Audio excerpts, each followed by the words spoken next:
Bueno, estamos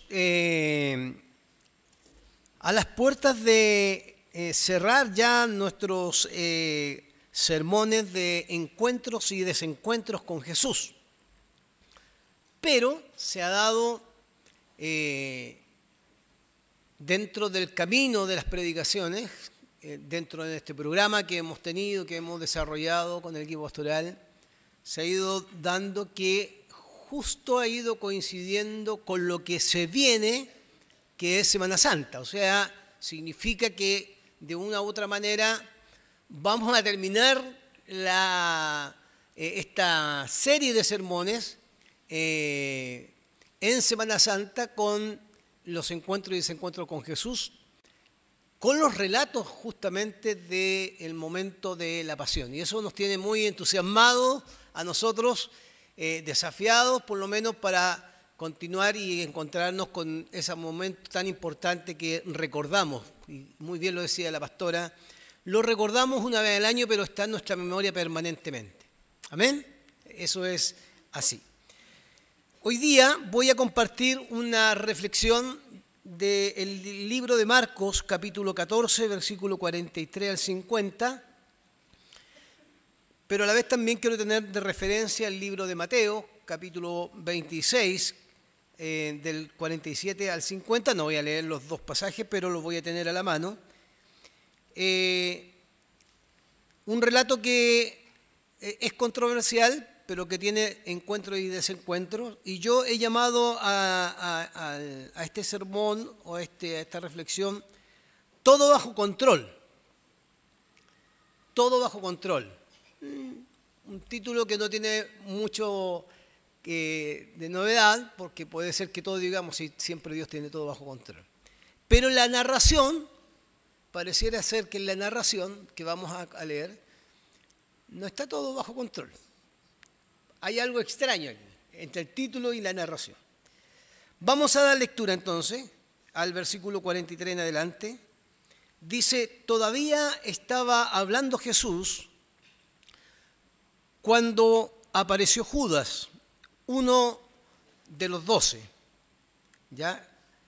Lo acompañaba una turba armada con espadas y palos, enviada por los jefes de los sacerdotes, los maestros de la ley y los líderes religiosos.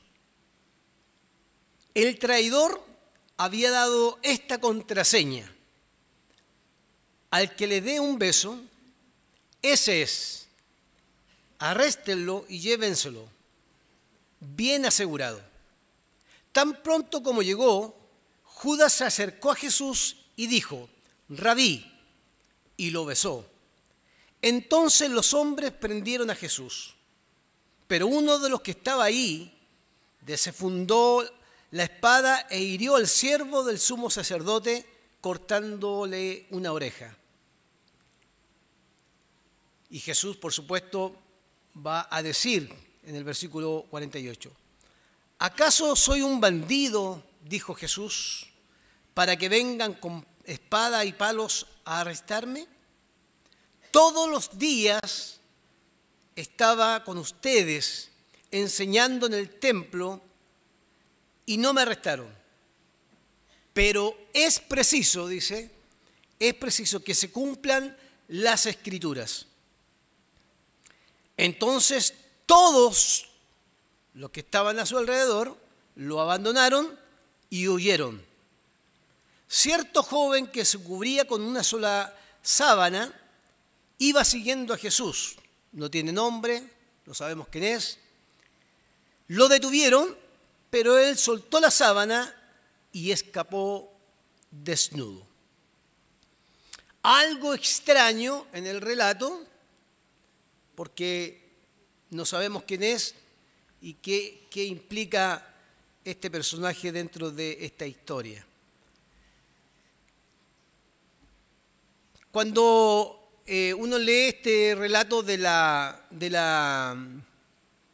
pasión, ¿cierto? Que tiene diferentes cuadros, la pasión tiene diferentes cuadros. Ya la pastora María Eugenia habló del abandono de los más cercanos, los discípulos de Jesús. pero habló también de la esperanza que para Marcos mencionar Galilea, donde Jesús iba a aparecer, era el encuentro de la esperanza y la restauración de aquellos que le abandonaron, los discípulos. Pero en el relato de hoy, yo quisiera plantear que evidentemente el relato no es un relato que pareciera mostrar que está todo bajo control. Nada de lo que está pasando acá pareciera que está bajo control. Pero sí uno tiene que rescatar que el relato de la pasión o el relato de la llegada de Jesús a Jerusalén es un relato que ha tenido en sus diversos momentos ciertos encuentros con grupos religiosos, pero también con los discípulos, que de una u otra manera han tratado de oponerse a esta idea del proyecto de Dios. Y llamo al proyecto de Dios, a este proyecto de Dios de que de una u otra forma Jesús cumpla el propósito por el cual ha sido enviado. Este Dios que se encarnó, pero que de alguna forma ha presentado el reino de Dios, ¿cierto? Y por eso Él dice, el reino de Dios se ha acercado a ustedes, y en el proceso de este proyecto del reino de Dios como horizonte debe vivir la experiencia más amarga aquel que vino por nosotros, que se hizo hombre, pero tiene que pasar por la cruz, tiene que pasar por aquel momento donde va a derramar su sangre, y por lo tanto eso no se puede detener. Hubo un discípulo por ahí que los relatos de los evangelios menciona que al saber que Jesús anuncia su muerte, lo primero que hace ese discípulo, como siempre lo hizo, fue responder, bueno, entonces, Señor, ¿para qué vas a Jerusalén? Y ustedes se acuerdan de ese nombre, ¿cierto? Pedro. ¿Y qué responde Jesús? Apártate de mí, Satanás. No impidas que yo vaya a ese lugar, porque el proyecto de Dios incorpora, en este proyecto de Dios, incorpora que para que exista la posibilidad de la reconciliación entre el ser humano y Dios, tiene que ser inmolado, tiene que ser entregado el cordero para que se produzca el puente que está cortado por generaciones por causa del pecado. Entonces no podría existir este encuentro de Dios con el hombre si no pasa por el sacrificio que Jesucristo va a entregar en la cruz. Entonces uno mira el relato y dice, ¿cómo puede estar todo bajo control? Aquí no hay nada que esté bajo control. El proyecto de Dios en este relato, que tiene que llegar a la cruz, se va a encontrar con una serie de detalles que va a mostrar que personas han cambiado incluso su conducta estando cerca de Jesús con el propósito de colocarse al otro lado del proyecto de Dios, con el propósito de colocarse al lado de aquellos que de una u otra manera han sido opositores al proyecto de Dios, aún escuchando palabra de Dios, reconociendo en Jesús que este hombre es un hombre que habla con autoridad. Discípulos, seguidores, ya en capítulos anteriores, en estos encuentros y desencuentros, cuando las palabras de Jesús eran tan duras, discípulos los abandonaron y Jesús tiene que preguntarle a los 12, ¿y ustedes también se quieren ir? Porque evidentemente seguir a Jesús en el proyecto que Él tiene o el proyecto de Dios, por supuesto que incomoda a la hora de seguir a Jesús. Las conductas son escandalosas dentro del relato. Y de hecho una palabra que usó la pastora María Eugenia como palabra clave el domingo anterior fue escándalo. Escándalo desde el punto de vista de los discípulos que los abandonan, los que estaban cercanos a Él. Marcos se va a encargar permanentemente en mostrar que los discípulos no han entendido nada de lo que Jesús le ha querido mostrar. Esto de oponerse en que Jesús se junte con personas que parecieran ser impuras o personas que no califican para que puedan ser hijos de Dios, es una manera de oponerse al proyecto de Dios. en este relato, por lo menos yo quisiera mencionar algunas conductas que me parecen a mí que dan cuenta de que no hay nada bajo control en el relato. Pareciera que no hay nada bajo control. La actitud de Judas. La actitud de Judas. Judas es un personaje que es parte de los 12. Está dentro del círculo íntimo de Jesús. El versículo 43 dice: todavía estaba hablando Jesús cuando apareció Judas, uno de los 12. Eso que marca Marco es clave para decir que quien lo va a traicionar no es alguien ajeno a su círculo íntimo. Quien se va a oponer al proyecto de Dios no es alguien ajeno al círculo íntimo de Jesús, sino es parte de los 12. Que además va a usar un elemento que, desde el punto de vista de la cultura de aquella época, tiene una connotación especial, porque besar a un rabino como saludo, y algunos entendemos que el beso de aquella época era símbolo de reconocimiento, de amor, de fraternidad, de encontrarse con aquel que ama. Pero aquí la conducta y el desencuentro está en que el beso es el beso del arresto o de la traición, es el beso que va a colocar a Jesús en manos de aquellos que seguramente en el camino van a tratar a Jesús, como todos sabemos ya a través de la Escritura, de la peor manera que un ser humano puede experimentar. Por eso la señal es importante. Algunos han dicho: ¿por qué tiene que besar a Jesús? Para que los que persiguen a Jesús le reconozcan. Probablemente en aquellos tiempos, acuérdense que están en una fiesta también de celebración, habían otros rabinos y otros discípulos por ahí que de noche es difícil identificarlos. Y algunos han dicho que era necesario como dice el relato, ¿cierto?, una contraseña. Y la contraseña es lo opuesto a lo fraternal, al amor, sino que es el beso de la traición. Y esto es escandaloso. Escandaloso porque uno de sus más cercanos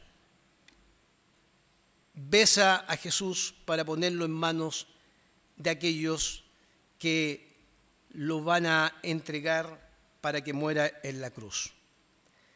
Digo escandaloso para reafirmar que lo bueno de esta expresión o de esta realidad de besar a una persona, como lo hizo Judas, tiene una connotación tan importante para el siglo I, pero que se trastoca, que se coloca en un ámbito totalmente despiadado. Yo entrego a mi maestro y lo entrego, ¿cierto? Y eso pareciera un descontrol. Pareciera que estos discípulos que arrancan y huyen porque tienen miedo, también hay personas que están dispuestos a vender a Jesús por un par de monedas, como ustedes ya conocen la historia. Entonces el beso se convierte en un encuentro de traición vergonzosa y de hipocresía. Por lo tanto, desde el punto de vista del proyecto de Dios, Judas se coloca al otro lado del proyecto de Dios. ¿Y por qué? Porque se coloca al lado de aquellas autoridades que por mucho tiempo lo han querido arrestar.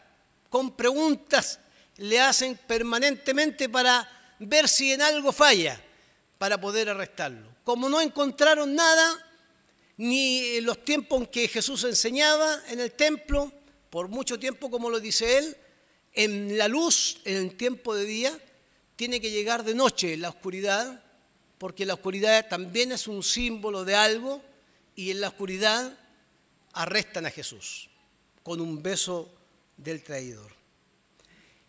Evidentemente que Judas provoca una serie de reflexiones al margen, que incluso estos temas se podrían hablar en la Academia Bíblica, lo podríamos extender para un diálogo de Academia Bíblica. Pero sí el colocarse al lado de aquellos que le buscaban permanentemente, es una forma de oponerse al proyecto de Dios. Lo segundo respecto a este escándalo, los acompañantes. Fíjese que los acompañantes, según el versículo 43, dice que quien acompañaba a este grupo a este discípulo de Jesús, una turba. La turba venía armada, dice el relato, con espada y palos. ¿Por quién eran enviados esta turba de personas con espada y palos?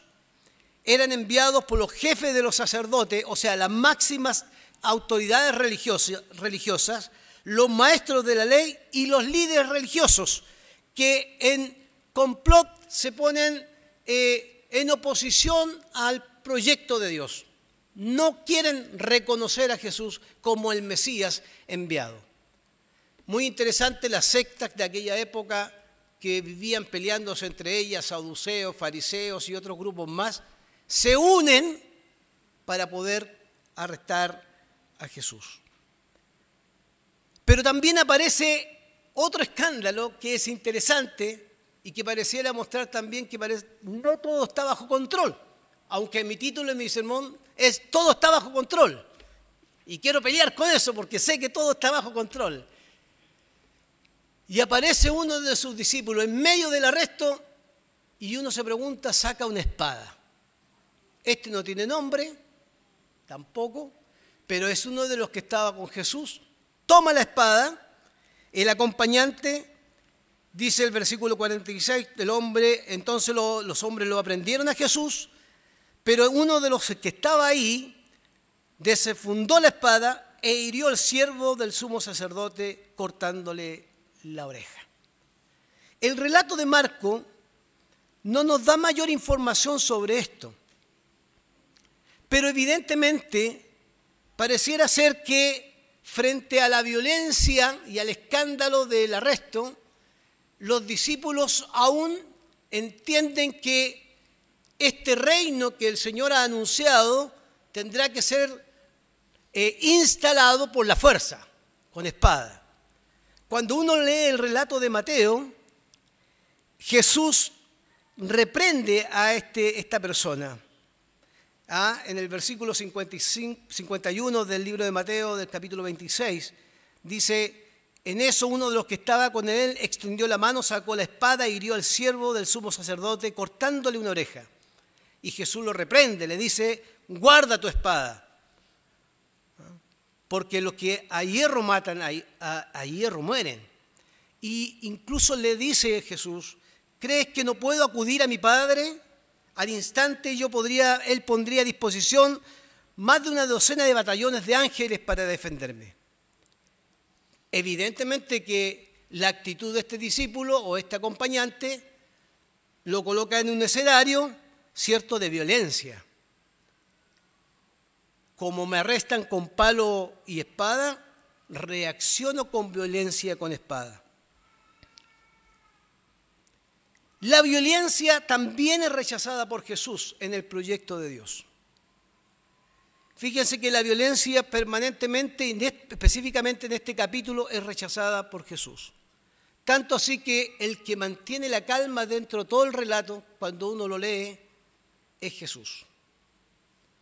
Y uno tiene que preguntarse, hermanos queridos, que en este trabajo del proyecto de Dios, muchas veces nosotros hemos querido defender a Dios o a defender a Jesús, no con los argumentos de la palabra, sino que a veces con una espada, cortándole la oreja a aquellos que vienen a nuestra iglesia, porque pareciera que esos no calzan en el proyecto de Dios. Me recuerdo, y no sé si estoy equivocado, que el pastor Javier hace años hizo una reflexión de esto y dijo, ¿cuántas orejas hemos cortado por querer defender el proyecto de Dios? Y yo agrego lo mío, porque pensamos que Dios no tiene el control de lo que está pasando en la historia.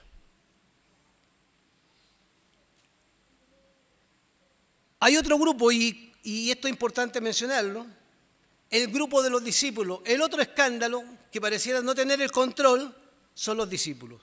Termina el versículo 50 diciendo, entonces todos lo abandonaron y huyeron. Entre todos los que le abandonaron y huyeron, había un joven, cierto joven, que se cubría con una sábana y le iba siguiendo a Jesús. Lo detuvieron también, pero zafó, como dicen los jóvenes. Él se soltó la sábana y escapó desnudo, ¿ya? Y uno tiene que preguntarse, aun cuando esto no sea el centro de nuestro sermón, ¿cómo alguien anda desnudo con una capa siguiendo a Jesús? ¿Se han preguntado eso? No lo dicen los otros relatos. Leí un cuento por ahí muy largo, no quiero entrar en ese detalle, Manuel Bueno Mártir, que se lo recomiendo, donde había un sacerdote que en el credo de los apóstoles guardaba silencio porque él no creía cierta parte del credo de los apóstoles. Entonces, una vez que terminaba la misa, aparecía un personaje que corría por las calles gritando y pidiendo perdón. Era como lo simbólico de aquel que gritaba porque en el fondo se llenaba de vergüenza, que al callar en el credo de los apóstoles, la iglesia seguía recitando lo que creía y él no podía recitar lo que no creía. Y lo inundaba una vergüenza interior.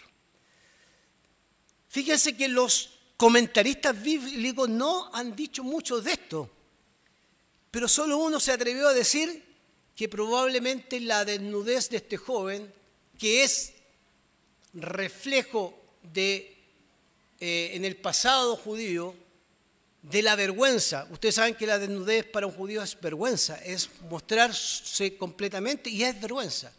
Pareciera ser que este joven es la representación del dolor y la vergüenza que sienten también los discípulos que escapan, porque han fallado, han dejado a su maestro solo. Es escandaloso y pareciera ser que eso que es escandaloso tampoco está bajo control. Y acá, hermanos, donde yo quisiera poner el énfasis de mi reflexión. Los grupos que se han mencionado acá, Judas, los que agarran la espada, los grupos que vienen con palos y espadas, se encuentran con un Jesús que evidentemente ha estado dispuesto ya en su oración en el monte de los Olivos, en el Getsemaní, sufriendo la agonía y en esa agonía diciéndole al Padre, Padre, esto es muy doloroso para mí, pero que no se haga mi voluntad, sino que se haga tu voluntad. Y en ese sentido, Jesús aparece con algo re importante. ¿Acaso soy bandido para que vengan con espadas y palos para arrestarme? Todos los días estuve con ustedes enseñando en el templo y no me aprendieron. Pero agrega Jesús algo muy importante.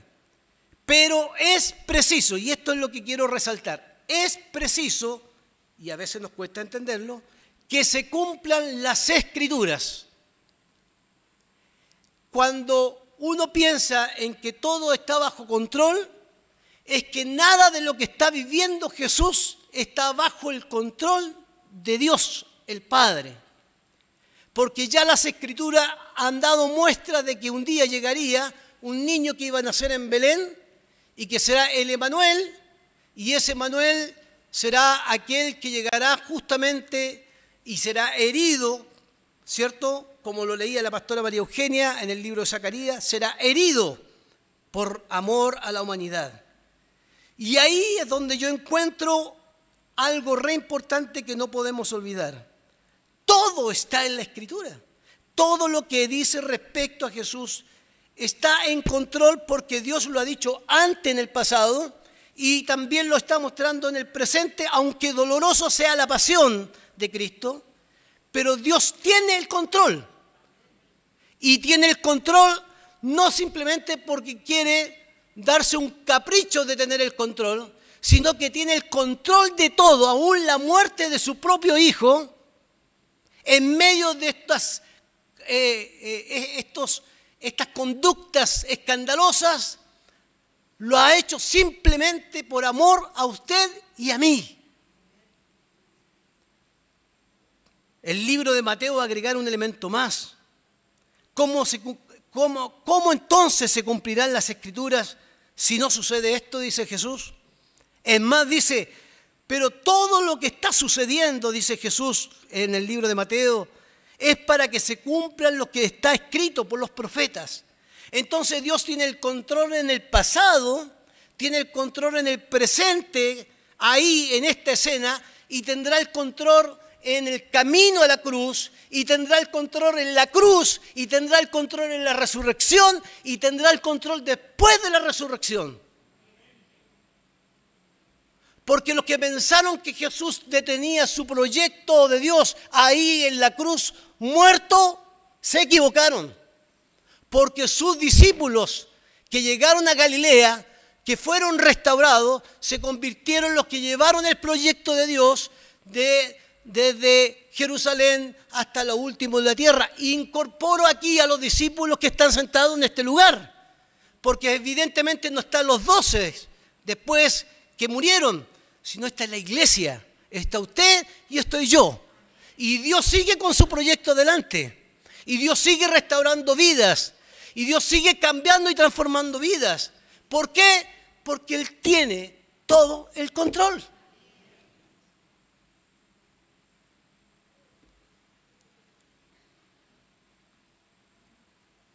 Para que se cumplan las Escrituras, para que se cumpla lo trágico que puede vivir Él. Nosotros vivimos permanentemente en una tensión de no llevar a cabo el proyecto de Dios. La pasión como experiencia será dolorosa. Cuando la recordamos en cada Semana Santa, nos conmueve como Jesús fue asesinado. Cuando tomamos la cena acá del Señor y comemos el pan, nos recordamos de que su cuerpo fue molido por nuestros pecados. Proyecto de Dios. El control de Dios sobre eso. Cuando tomamos el vino y celebramos la cena, es porque recordamos que su sangre fue derramada. Para que el proyecto de Dios no se detenga, tiene que haber derramamiento de sangre, porque es la única forma de reconciliarnos con Él. Entonces, si Dios tiene ese control, ¿quién es Judas para detener el proyecto de Dios? ¿Quiénes son los que llevan los palos y las espadas para detener el proyecto de Dios? ¿Quién es el discípulo que desenfunda su espada para cortarle la oreja a otro con violencia y defender a Dios? ¿Quién es? Si Jesús ahí se presenta, hermanos, como dice el profeta Isaías, como el príncipe de paz, manteniendo la calma, sabiendo que va al lugar donde tiene que llegar. En su oración lo ha dicho: pasa de mí esta copa, Señor, pero que no se haga mi voluntad, que se haga tu voluntad. El caos en el Monte de los Olivos, hermanos queridos, y con esto termino. En medio del abandono, Jesús siempre mantiene la calma, actuando como un príncipe de paz que sabe que tiene que cumplir el proyecto de Dios y sabe que Dios, su Padre, ha tenido el control de la historia, del momento que está viviendo, y tendrá el control de todo lo que viene hacia adelante. Su Padre ha tenido no solo el control de su ministerio, no solo el control de la muerte y la resurrección, sino que tendrá el control incluso de aquellos que serán sus discípulos para llevar adelante el proyecto de Dios. Dios nunca ha perdido el control. Aunque percibamos que en medio de nuestra sociedad, los que a veces nos gusta arrancar de la sociedad porque vemos más al diablo en la sociedad y arrancamos porque el diablo está allá, le quiero decir que el diablo no ha ganado nada. Porque en el proyecto de Dios el diablo ha sido derrotado por la cruz de Cristo y por la sangre de Cristo. Entonces la pasión, ese camino a la cruz, aparece como la esperanza para todos nosotros. Porque de la misma manera que Dios tiene siempre el control de todo lo que vivirá Jesús, también tendrá el control de nuestras propias vidas. Aunque vivamos circunstancias difíciles en las que tengamos que enfrentar, como discípulos de Cristo, aunque queramos abandonar este proyecto que Dios ha puesto en nuestras manos, porque siempre está la tentación de abandonar el barco, ¿cierto? Que otros hagan esto, ¿para qué voy a meterme en esto? Mucho sufrimiento. Aunque Dios no nos tenga a nosotros arriba de la barca para desarrollar su proyecto, Él terminará su proyecto con usted. O probablemente sin nosotros, si no queremos participar. El proyecto de Dios siempre tendrá detractores, siempre tendrá opositores. No es Judas el único traicionero, no son los que llevan palo y espada los únicos que detienen o quieren destruir el proyecto de Dios, porque ellos creen que matando a Jesús se acaba todo. Pero si sus discípulos siguieron haciendo lo mismo que Jesús hacía. Y nosotros en este tiempo podemos seguir haciendo lo mismo que el Señor nos mandó a hacer, que ir a predicar el Evangelio, a ser discípulos. Siempre habrán detractores que usarán los palos y las espadas, detractores que nos besarán seguramente para poder traicionar o llevarnos a la traición, o siempre habrán distractores que nos sacarán del proyecto de Dios. Aun cuando este mundo se vea en caos, Dios siempre tiene el control de todo lo que sucede. No nos gusta la guerra de Ucrania y Rusia. ¿A quién le va a gustar una guerra y el sufrimiento de personas? ¿Pero Dios tiene el control de la humanidad? Sí lo tiene. Sí lo tiene. Entonces, teniendo en cuenta esta narración, debemos preguntarnos dónde estaremos nosotros ubicados en el proyecto de Dios. Nos involucraremos aunque reine el caos mundial y aunque pareciera que Dios no está presente o no tiene el control de nada. Tomaremos las espadas y defenderemos la iglesia, cortaremos orejas o definitivamente nos vamos a colocar en la brecha, tomaremos el arado y sin violencia, sino con amor, seremos parte de este proyecto maravilloso del Señor.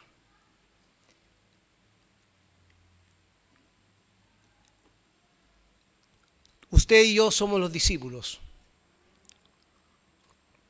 de Cristo